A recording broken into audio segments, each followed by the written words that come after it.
Histoires étonnantes. La découverte du Viagra. Au début des années 1990, dans un laboratoire de Pfizer au Royaume-Uni, des scientifiques pensaient tenir un remède miracle.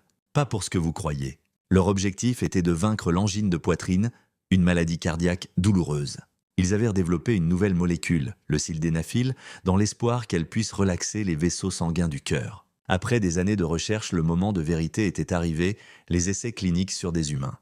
Des centaines de volontaires, pour la plupart d'anciens mineurs d'une petite ville du pays de Galles, participèrent à l'étude. Mais les résultats furent une douche froide. Le sildenafil était un échec spectaculaire. Il n'avait quasiment aucun effet sur la circulation sanguine du cœur. Le projet qui avait englouti des millions était sur le point d'être classé comme une énième impasse coûteuse de l'industrie pharmaceutique.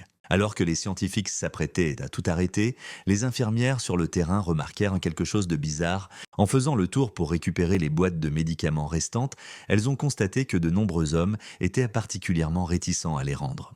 Ils étaient gênés. En posant des questions, l'étrange vérité éclata. Les patients rapportaient un effet secondaire totalement inattendu et très spécifique, des érections puissantes et fréquentes. L'information remonta la chaîne hiérarchique, non sans une certaine perplexité. Dans les bureaux de Pfizer, ce rapport d'effets secondaires fut d'abord accueilli avec confusion. Puis ce fut le coup de génie. Les chercheurs comprirent qu'ils n'avaient pas échoué. Ils avaient simplement visé la mauvaise cible.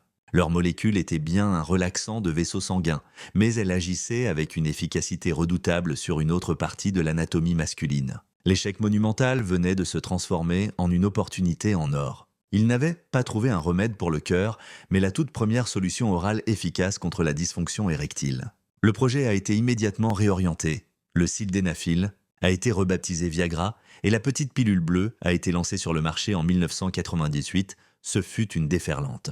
Le médicament a pulvérisé tous les records de vente, brisé un tabou mondial et transformé la vie intime de millions de personnes. Ainsi, l'un des plus grands échecs de l'histoire pharmaceutique est devenu, par le plus pur des hasards, l'un de ses plus incroyables succès. Abonne-toi à Histoires étonnantes pour d'autres histoires.